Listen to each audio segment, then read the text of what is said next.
Здравейте, момичета! Искам да ви запозная с една електрическа пила GMD 108. Мощна, удобна и супер ефективна. Ще ви разкажа как работи, ще споделя впечатленията си и разбира се, ще я тестваме. Когато разопаковах пилата, веднага забелязах, че изглежда професионално, но е и достатъчно компактна, за да се ползва у дома. Разполага с удобен дисплей, който показва скоростта на въртене. Голям плюс, особено ако обичате прецизност в работата си. Освен това, има вградени отвори за накрайници, което означава, че няма да ги търсите из цялото работно пространство. Супер удобно! Технически характеристики с две думи, без да ви отекчавам с цифри.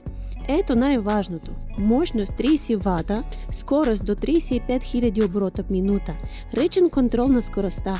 Може да я настройвате според нуждите си.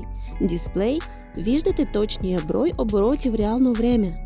Посока на въртане напред F и назад R, което е много полезно. Как се използва? Ще ви покажа колко е лесно.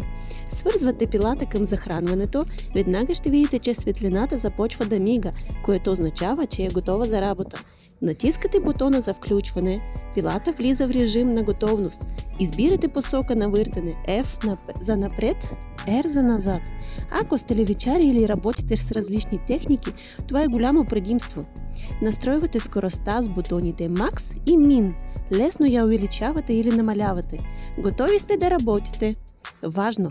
Ако сменявате накрайници, винаги изключвате пилата от захранването, за да избегнете инциденти. За кого е подходяща?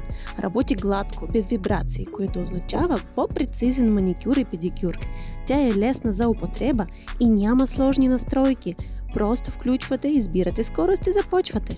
Ако си правите маникюр у дома, ще ви даде резултати като в салон, без да се налага да плащате за професионални услуги. Ето няколко важни съвета, за да ви служат дълго и безпроблемно.